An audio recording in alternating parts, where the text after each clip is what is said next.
Assalamualaikum warahmatullahi wabarakatuh. Perkenalkan, nama saya Indah Nurjana, NIM 612012344. Di sini saya akan mempresentasikan pada mata kuliah Manajemen Kinerja yang diampu oleh Bapak Muhammad Teguh Setiadi, SE, MM, CTMP, CMC, CPGAM, CPGAM, CPLM, CB. Di sini saya akan mempresentasikan 4 materi secara singkat. Materi yang pertama tentang teknik evaluasi pekerjaan, evaluasi kebijakan sistem penghargaan pekerjaan, performance play model remuneration career. Ada definisi teknik evaluasi pekerjaan, yaitu teknik evaluasi pekerjaan adalah job evaluation techniques, merupakan metode sistematik dalam manajemen sumber daya manusia yang digunakan untuk menentukan nilai relatif suatu jabatan terhadap jabatan lainnya di dalam sebuah organisasi. Tujuannya yang pertama untuk menentukan nilai jabatan sebagai dasar penetapan upah atau gaji. Yang kedua untuk menetapkan tingkat gaji setiap karyawan secara sistematis. Ketiga untuk menghindari keterjadinya employee turnover, penggantian karyawan yang tinggi.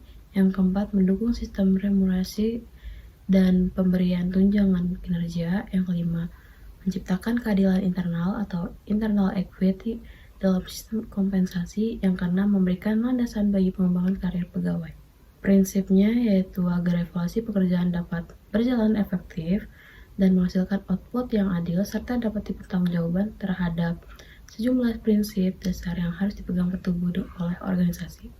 Prinsip utama dalam evaluasi pekerjaan yaitu menilai pekerjaan bukan pemegang pekerjaan. Yang kedua, objektivitas dalam penilaian. Yang ketiga, ada sistematis dan terstruktur. Yang keempat, ada transparansi. Yang kelima, ada keadilan internal atau internal equity.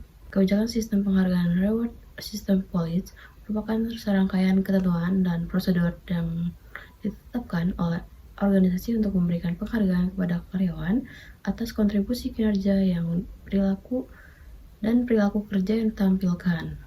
Ada juga tujuan kebijakan sistem penghargaan pekerjaan, yaitu yang pertama ada meningkatkan motivasi kerja karyawan, yang kedua dapat menciptakan keadilan internal, yang ketiga ada mencegah daya saing eksternal, yang keempat ada mendorong peningkatan kinerja dan inovasi. Komponennya yaitu ada dua, yaitu penghargaan finansial dan penghargaan non-finansial.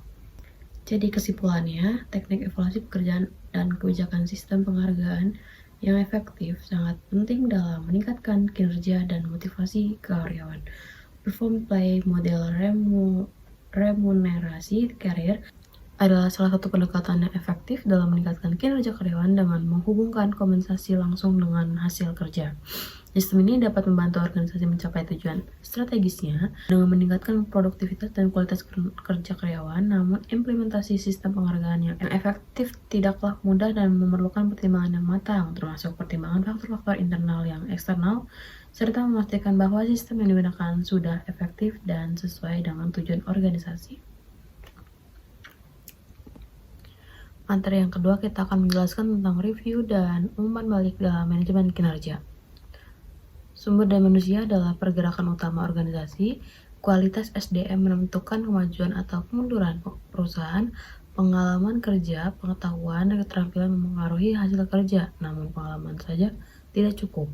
Perusahaan harus menyediakan pelatihan, memperbarui metode kerja, dan menerapkan inovasi agar pekerjaan lebih efektif dan efisien. Manajemen kinerja berfungsi sebagai sistem untuk memastikan individu bekerja sesuai standar dan berkembang menuju tujuan organisasi. Penilaian kinerja dan umpan balik sering dianggap formalitas, padahal keduanya menjabatani kinerja masa lalu dengan perencanaan masa depan. Tanpa keduanya, karyawan tidak menyadari kekuatan, kelemahan, serta harapan manajemen dan lingkungan pengembangan menyebabkan tujuan tidak jelas, motivasi turun, dan potensi konflik internal. Ada juga pengertian dan tujuan review kinerja dan umpan balik. Pengertian review kinerja yaitu proses terstruktur untuk menilai dan mengukur kinerja karyawan berdasarkan fakta, bukti, dan perbandingan antara kinerja aktual yang diharapkan mencakup hasil kerja, perilaku, dan potensi masa depan. Pengertian umpan balik yaitu informasi dua arah yang menjelaskan dampak tindakan dan hasil kerja terhadap pencapaian organisasi, mengubah data, evaluasi menjadi pemahaman, pengakuan, dan saran perbaikan. Tujuan utamanya untuk mengukur pencapaian, untuk mengidentifikasi unggulan atau kekurangan, menjadi landasan keputusan sumber daya manusia, meningkatkan motivasi, penyelarasan pandangan atasan bawahan, dan memfasilitasi pertukaran keterampilan. Ada juga tipe ukuran kerja, pilihan indikator. Yang pertama ada ukuran berbasis hasil, yang kedua ada ukuran berbasis perilaku, yang ketiga ada ukuran berbasis kualitas, yang keempat ada ukuran berbasis waktu, dan yang kelima ada ukuran efisiensi dan biaya. Kesimpulannya, review kinerja dan umpan balik merupakan bagian penting dalam manajemen kinerja karena membantu organisasi menilai serta meningkatkan kualitas kerja.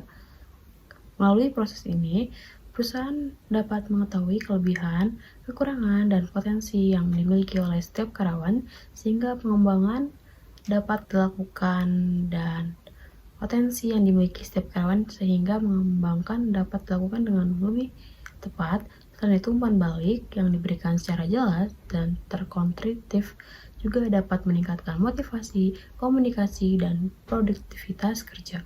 Oleh karena itu, review dan umpan balik perlu dilakukan secara objektif, terencana, dan berkelanjutan agar tujuan individu maupun organisasi dapat tercapai dengan baik. Materi yang ketiga tentang kualitas dan produktivitas dalam organisasi.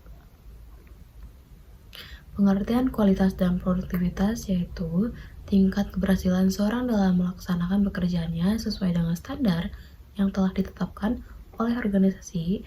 Kualitas kinerja dapat dilihat dari ketetapan hasil kerja, kemampuan penyelesaian tugas dengan baik, minimnya kesalahan serta kesesuaian hasil pekerjaan dengan tujuan yang ingin dicapai. Sementara itu, produktivitas kinerja adalah kemampuan seorang atau kelompok dalam menghasilkan output atau hasil kerja secara efektif dan efisien. Dengan memanfaatkan sumber daya yang tersedia, produktivitas tidak hanya berkaitan dengan jumlah pekerja, tetapi juga memperhatikan penggunaan waktu, tenaga, dan biaya yang digunakan dalam proses kerja. Tantangannya, produktivitas merupakan salah satu faktor penting yang menentukan keberhasilan suatu organisasi. Namun, dalam upaya meningkatkan produktivitas, organisasi sering menghadapi berbagai tantangan yang dapat menghambat pencapaian tujuan. Yang pertama yaitu perkembangan teknologi yang cepat, yang kedua kualitas sumber daya manusia yang beragam, yang ketiga persaingan global, yang keempat motivasi dan kepuasan kerja karyawan, yang kelima keterbatasan sumber daya, yang keenam ada resistensi terhadap perubahan. Ada juga proses perbaikannya. Menurut Harris et al. 2023, perbaikan produktivitas merupakan upaya yang dilakukan secara sistematis untuk meningkatkan efisiensi efektivitas kerja. Yaitu yang pertama, melakukan analisis lingkungan, yang kedua melakukan analisis SWOT, yang ketiga menetapkan visi misi dan nilai organisasi, yang keempat menetapkan tujuan dan sasaran organisasi, yang kelima menetapkan strategi dan taktik organisasi, yang keenam mengimplementasikan dan mengawasi rencana strategis. Ada juga pengukuran produktivitas. Pengukuran produktivitas kerja adalah proses evaluasi untuk meningkatkan sejauh mana efisiensi dan efektivitas seorang karyawan atau sistem yang mengubah sumber daya atau input menjadi barang atau jasa output. Ini bertujuan untuk mengidentifikasi area yang perlu ditingkatkan guna mencapai target perusahaan. Jenis-jenis pengukuran produktivitas yaitu ada dua, ada produktivitas total dan dengan produktivitas parsial. Ada juga strategi peningkatan SDM yang meningkatkan kualitas. Strategi peningkatan sumber daya manusia (SDM) adalah serangkaian rencana dan tindakan yang dilakukan oleh organisasi atau perusahaan untuk meningkatkan kualitas, kompetensi, pengetahuan, keterampilan, sikap, dan produktivitas tenaga kerja agar mampu mencapai tujuan organisasi secara efektif dan efisien. Pertama ada transformasi era digital, yang kedua ada pelatihan dan pengembangan, yang ketiga ada strategi reward atau punishment yang efektif, yang keempat ada pengawasan dan sikap pekerja dalam organisasi. Pengertian standar. Standar adalah suatu ukuran pedoman, spesifikasi, atau ketentuan yang telah ditetapkan sebagai acuan dalam melakukan pekerjaan, menghasilkan produk, atau memberikan layanan, sehingga diproses hasil yang konsisten dan sesuai dengan kualitas yang diharapkan. Standar digunakan untuk memastikan bahwa setiap aktivitas dilakukan dengan cara yang sama, sehingga kualitas hasil dapat dipertahankan dan ditingkatkan. Jadi hubungan quality circle dengan standarnya itu masalah sama dengan analisis, lalu ada solusinya, lalu diimplementasikan, dievaluasi, terus distandarisasikan, lalu masuk ke peningkatan berkelanjutan. Jadi kesimpulannya, kualitas dan produktivitas merupakan faktor penting yang menentukan keberhasilan suatu organisasi. Meningkatkan kualitas dan produktivitas dapat dilakukan melalui pengembangan sumber daya manusia, penetapan total quality management atau TQM, serta pelaksanaan quality circle dan standar kualitas. Dengan adanya perbaikan yang berkelanjutan dan keterlibatan seluruh anggota organisasi, perusahaan dapat meningkatkan kinerja, efisiensi, daya saing, serta kepuasan pelanggan. Materi yang keempat ada kategori pengukuran kinerja manajemen. Dalam era globalisasi dan persaingan bisnis yang semakin ketat, organisasi dituntut untuk meningkatkan kinerja agar dapat bertahan dan berkembang. Salah satu kunci keberhasilan organisasi terletak pada kemampuannya dalam mengelola sumber daya manusia secara efektif dan efisien. Manajemen kinerja menjadi salah satu instrumen penting yang digunakan oleh organisasi untuk memastikan bahwa setiap individu dan tim bekerja secara optimal dalam mencapai tujuan organisasi. Manajemen kinerja atau performance management merupakan suatu proses yang berkelanjutan dan sistematis dalam mengidentifikasi pengukuran pengembangan dan penyelesaian kerja individu dan tim dengan tujuan strategi organisasi. Proses ini mencakup berbagai aspek, mulai dari penetapan, lalu pengukuran, pemberian umpan balik, sehingga pengembangan karir karyawan.